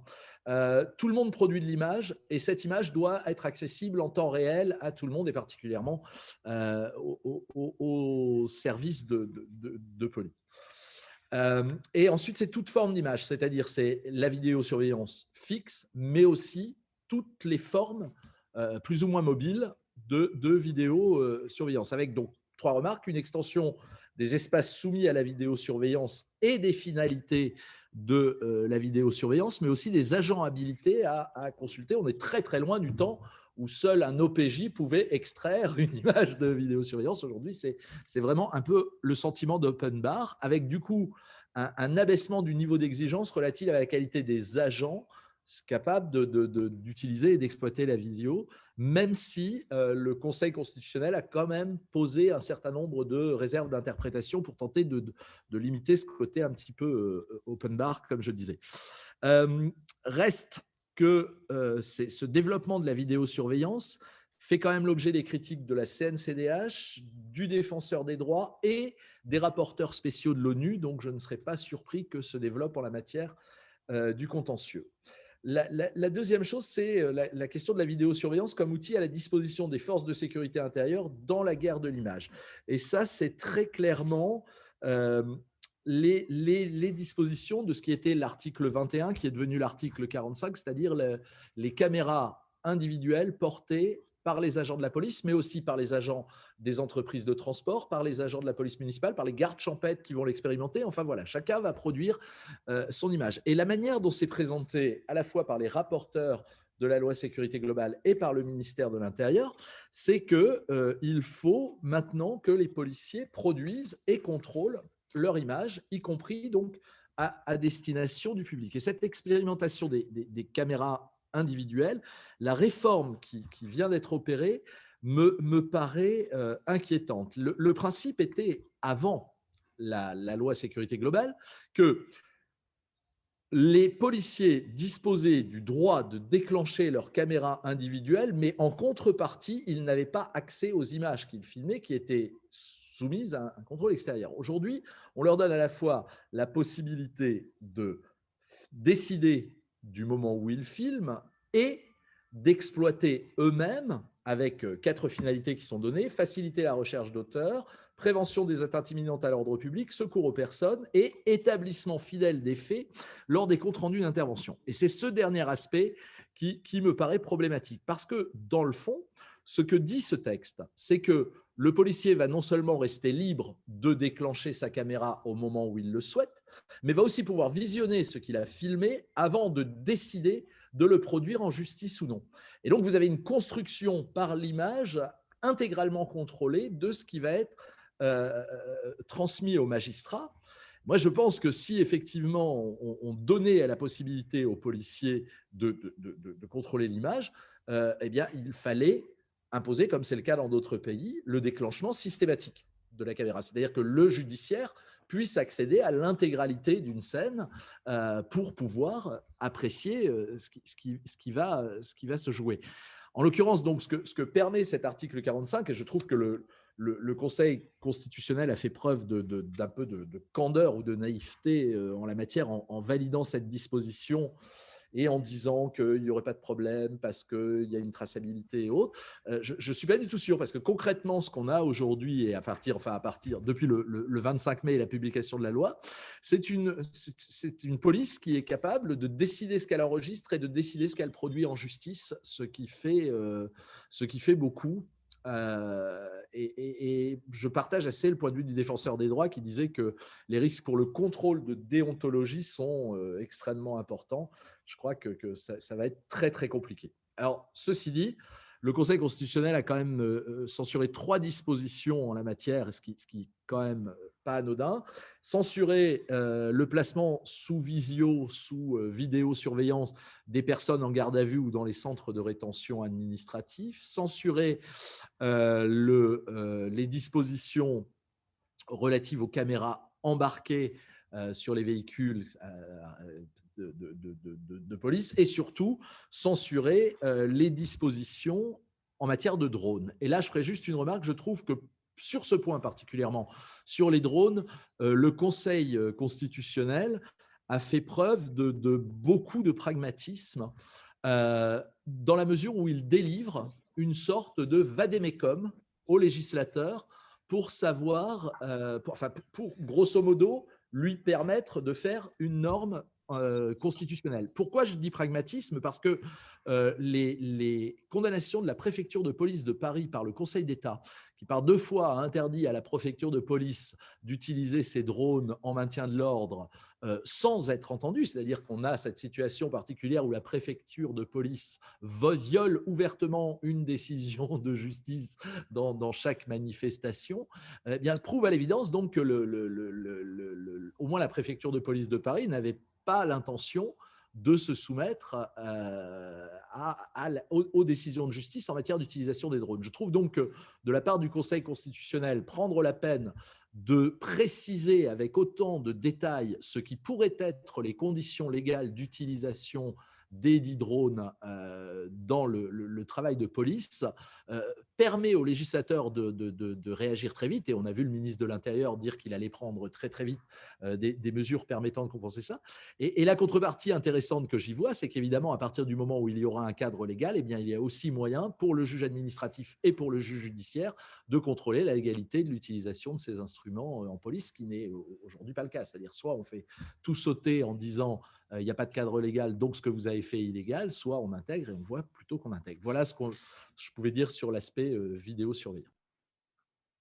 Donc c'est vrai, vaste sujet que celle de l'introduction des nouvelles technologies finalement, dans tout ce nouvel appareillage policier, et puis plus largement au niveau local, on parle les bailleurs sociaux aussi qui ont recours à la vidéo. Enfin, il y aurait beaucoup de choses à dire sur toutes ces questions-là. Je ne sais pas si nous avons une réaction. Cette question des technologies et de leur encadrement juridique et de leur déploiement opérationnel aussi va poser des questions sans doute à l'avenir, avec la question de la philosophie qui se met en place. C'est-à-dire que si on prend le modèle chinois, à la fin, ou certaines expérimentations, on voit bien que couplé à de l'intelligence artificielle, couplé à des bases de données biométriques, tout ça, très vite, ça peut aboutir à une reformulation complètement différente de la surveillance de l'espace public, voilà, avec de nouveaux instruments, de nouveaux types de mise en œuvre de l'action policière, alors police nationale, mais aussi police municipale, et peut-être autres opérateurs dont on a parlé, sécurité privée, agents bailleurs, pompiers. On voit bien qu'il y a tout un tas aussi d'acteurs dont on a moins parlé, qui sont des acteurs peut-être secondaires, agents de sûreté des transports publics, etc., police spécialisée, voilà, qui investissent tout ce champ-là. C'est pas secondaire. C'est vraiment le continuum de sécurité tel qu'on peut l'imaginer, puisque tu as toute une série de dispositions dans la loi sécurité globale qui disent que, par exemple, les bailleurs vont transmettre en temps réel à la police pour constater l'infraction de l'article L126-3, c'est-à-dire l'occupation abusive de hall d'immeuble. Donc, on transmet à la police pour qu'elle ait même chose s'agissant des entreprises de transport, transmission en temps réel, mais aussi possibilité pour les agents de sécurité privée des entreprises de transport, donc le GPSR et la SUGE, d'avoir accès à ces vidéos pour leurs interventions. Et donc là, c'est du transfert vers la sécurité de la SNCF ou de la RATP, qui évitera aux policiers, enfin à la police nationale, de se déplacer pour laisser les agents avec comme seul contrôle un contrôle policier et plus un contrôle judiciaire. Quand je dis qu'on abaisse le niveau de contrôle, les agents du GPSR ou de la SUGE agiront sous le contrôle du policier ou du gendarme présent. C'est-à-dire ils ont accès à l'image sous le contrôle du policier ou du gendarme présent. Donc, c'est vraiment une reconfiguration de tous ces dispositifs. Mais comme tu le disais, on a vraiment cet élargissement. Tous ceux qui peuvent produire de l'image et qui, dans le cadre du continuum, sont associés à la sécurité, à la nouvelle définition de la sécurité, vont devoir mutualiser tout ça. Et on a donc une surveillance de masse. Merci. Donc, bon, on arrive, je crois, au bout de notre webinaire. On voit bien qu'on pourrait y rester sans doute. Est-ce que tu veux qu'on dise un mot de la protection de l'action policière? C'était le dernier point. Enfin, allez, on peut aller en quelques minutes. Les dispositions, elles sont présentées quand même de manière intéressante pendant le débat parlementaire à l'Assemblée nationale, puisque Jean-Michel Fauvergue parlera de preuves d'amour adressées aux forces de sécurité intérieure. Donc, le législateur donne des preuves d'amour aux forces de sécurité intérieure. Alors, dans la LSG, on trouve quatre dispositions qui sont donc ces preuves d'amour. La première, c'est que les retraités des services actifs de la police nationale vont être autorisés à cumuler leur pension avec le revenu tiré de l'exercice d'une activité privée de sécurité sans subir la décote du tiers prévue par le Code de la sécurité sociale. Ensuite, c'est la suppression des réductions automatiques de peine pour les personnes condamnées pour des actes dirigés contre un certain nombre de titulaires de l'autorité publique et d'exerçant une mission de service public. C'est ensuite l'extension des peines prévues en matière de bande organisée et de guet-apens aux proches des policiers et agents de sécurité. Et enfin, c'est la prohibition punie l'infraction punie de 5 ans d'emprisonnement et 300 000 € d'amende pour la constitution de fichiers relatifs aux fonctionnaires, ce qu'on a appelé la disposition Copwatch. La possibilité offerte aux policiers et gendarmes de porter leurs armes hors service dans des établissements recevant du public. Et enfin, l'extension du cadre juridique de la protection fonctionnelle, y compris dans le cadre de l'audition libre, avec toutes les mises en cause à raison de violences policières. Voilà. Donc c'est pas anodin. Alors, on peut faire quelques remarques. D'abord, sur l'article 31, donc cet article qui permet le cumul des pensions. Ce qui a été intéressant, c'est que pour ne pas mécontenter les agents de la police nationale, cette disposition n'a pas été déférée au Conseil constitutionnel. Or, elle pose quand même quelques problèmes. C'était une vieille revendication de la police parce que la gendarmerie disposait déjà de cela, mais pas la police.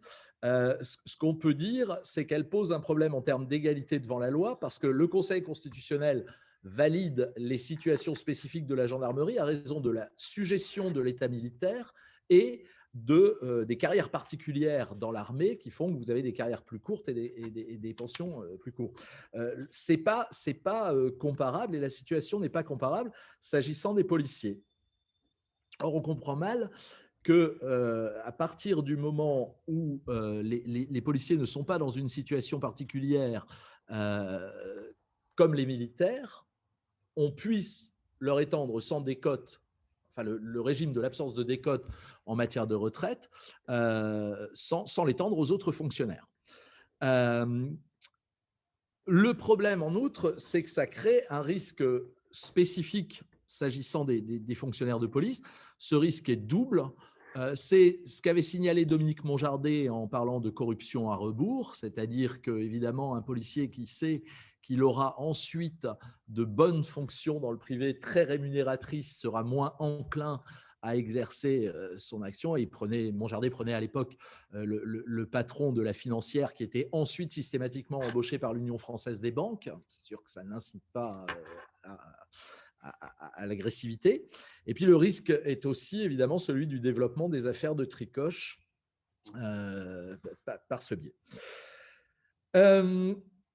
C'est le premier point. Sur l'article 50, là je crois qu'on peut reprocher au Conseil constitutionnel d'avoir aussi fait preuve d'une drôle d'interprétation. Le Conseil constitutionnel était saisi d'une méconnaissance du principe d'égalité en disant mais pourquoi est-ce que c'est les policiers, les magistrats, les pompiers et pas les autres fonctionnaires. Et le Conseil constitutionnel dit qu'il n'y a pas de rupture d'égalité, motif pris que le régime d'exécution des peines plus rigoureux est justifié par le fait qu'il prend en compte le risque particulier d'atteinte à l'intégrité physique et que cette différence de situation justifie la différence de traitement. Je crois que vraiment, ça ne tient pas la route. C'est le considération 155. Enfin, il suffit d'évoquer l'affaire Samuel Paty ou de voir ce qui se débat à l'heure actuelle au Parlement s'agissant des violences subies par les personnels hospitaliers qui ne font pas partie des catégories pour lesquelles va être exclu le principe de réduction automatique des peines. On voit que l'argument de dire la police, les magistrats et les pompiers sont dans une situation particulière qui justifie cette peine particulière ne tient pas tellement la route. En revanche, ce qui est intéressant, c'est cette censure de ce qui avait fait l'essence de la contestation de la loi sécurité globale, c'est-à-dire d'abord cet article 24 devenu article 52 et donc ce délit de provocation dans le but manifeste qu'il soit porté atteinte à l'intégrité physique des fonctionnaires de police. Alors, le Conseil constitutionnel censure pour manquement aux exigences de la légalité criminelle, d'une part parce qu'il fallait que les agents soient en opération et que on a donc fait en opération un élément constitutif de l'infraction sans permettre de déterminer ce qu'impliquait ce fait d'être en opération. Mais c'est surtout le d'autre part qui est intéressant. La censure dit que le législateur n'a pas déterminé si le but manifeste qu'il soit porté atteinte à l'intégrité physique ou psychique des policiers devait être caractérisé indépendamment de la seule provocation à l'identification. En d'autres termes, c'est intéressant pour le juriste parce que le Conseil constitutionnel pose une exigence de précision qui s'impose dans la définition du dol pénal pour ce type d'infraction. Et là où ça devient franchement intéressant, c'est que qu'est-ce qui était problématique dans cet article 24 devenu article 52 ? Eh bien, c'est qu'on avait affaire à un nouvel exemple de ce que je qualifie les délits de convenance policière, c'est-à-dire des délits qui sont créés par le législateur aujourd'hui, non plus pour réprimer un comportement qui serait considéré comme problématique, mais pour permettre le placement en garde à vue. Et on assiste ces derniers temps à une multiplication de ces délits. Le Conseil constitutionnel a déjà censuré dans la LPR l'intrusion dans des établissements universitaires, alors sur le fondement de la cavalerie, mais là, pour la première fois, le Conseil constitutionnel dit vos délits de convenance policière, c'est-à-dire des délits qui permettent aux policiers d'anticiper la commission d'une éventuelle infraction, eh bien, ne sont pas satisfaisants. en termes de composition des éléments constitutifs, que ce soit l'élément matériel ou que ce soit l'élément moral. Et depuis donc la décision loi sécurité globale, je suis assez impatient de voir monter une QPC sur le délit de s'apprêter à participer à un mouvement violent. Avec le changement des circonstances qu'a pu constituer le mouvement des Gilets jaunes, je serais très intéressé de voir ce que le Conseil constitutionnel peut dire sur ce qui est l'essence aujourd'hui du délit de convenance policière permettant l'interpellation préventive, pourtant déclarée illégale par la Cour de cassation. Voilà ce qu'on pouvait dire. Je rajoute juste un petit mot sur ce qu'a dit Olivier, notamment sur le cumul d'activités après le départ en retraite. Ce qu'il disait, ce qui était expliqué, c'est qu'effectivement, vous souvenez-vous de l'affaire Ruffin-Fakir, où l'ex-patron de la DCRI qui a été condamné d'ailleurs, est repris chez LVMH et a fait profiter LVMH de son carnet d'adresses et notamment de policiers et d'actives à mettre sous surveillance le député Ruffin. Sur le port d'armes, bon, il y a quand même, c'est pas nouveau, puisqu'on a toujours eu la possibilité de porter notre arme H24, 7 jours sur 7 quasiment. On était limité sur notre lieu d'affectation, c'est-à-dire sur la partie territoriale de là où on exerçait notre profession. Suite aux attentats de 2015, on nous a étendu cette zone géographique à l'ensemble du territoire national. La nouveauté, c'est qu'effectivement, maintenant, on peut aller dans des établissements recevant du public, et ça pose un grave souci. Le premier, c'est que, j'ai envie de dire, un peu comme les cadres, nous aussi, on a le droit et on demande le droit à la déconnexion, puisque le policier, il est policier 7 jours sur 7, il est dans l'obligation d'intervenir quand il constate une infraction, même en repos, sauf qu'il n'interviendra pas de la même façon selon qu'il soit armé ou non armé. Et ça pose aussi un problème. Un policier non armé, il aura plutôt tendance à prendre son smartphone et à faire le 17. Un policier armé, il aura peut-être la mauvaise initiative d'agir tout seul. Et puis le deuxième gros souci, c'est ce qui est soulevé notamment par les patrons de salle, c'est comment reconnaître une vraie carte de police d'une carte apocryphe. Ça va être quand même extrêmement compliqué. Et puis sur l'article 24, devenu 52, il est évident que c'était très attentatoire à la liberté de la presse et à la liberté de l'information. Et moi, je considère que la population, elle a aussi le droit d'exercer son contrôle sur l'exercice de la police à tout moment. Et que ça, on ne peut pas lui enlever. C'est le fameux article 12, ce que disait Olivier en introduction, et ça, c'est quelque chose qui n'est pas entendable. La police, elle ne peut pas être contrôlée par la seule police. C'est juste pas possible, surtout quand on voit dans les conditions dans lesquelles aujourd'hui l'IGPN a du mal à fonctionner. Voilà. Et quand on leur parle d'indépendance, c'est extrêmement compliqué pour la hiérarchie policière de vouloir l'indépendance de son corps d'inspection. On a une loi sécurité globale, mais on voit bien que cette loi de la sécurité globale, elle nous amène aussi à avoir une sorte de réflexion globale sur ce qu'est l'activité policière aujourd'hui, sur ses frontières, sur qui est responsable, qui contrôle, qui ne contrôle pas. Tout un tas de questions qui sont fondamentales au regard de notre droit, mais aussi finalement de notre vie sociale et des modèles politiques qui sont en train de se développer, de savoir comment on met en œuvre l'ordre dans nos sociétés, avec quels instruments, avec quel pouvoir et à quel niveau de coercition. Donc, il faut bien que ça nous amène sur des débats presque à la fois très concrets, mais en même temps très, très philosophiques, peut-être sur notre conception de l'ordre et du désordre et sur la manière dont on régule. En tout cas, je tiens à vous remercier dans cet exercice qui n'était pas si facile, parce que quand on voit le volume de mesures qui ont été finalement intégrées dans ces textes de loi, vous avez réussi à à rendre compte de tout ça de manière assez synthétique. En 1h30, on a pu couvrir beaucoup de thématiques. Je remercie donc je vous remercie à vous, je remercie toutes les personnes présentes à ce webinaire, qu'on rendra disponible en ligne pour ceux qui veulent revenir sur tel ou tel argument. Merci à tous et à très bientôt.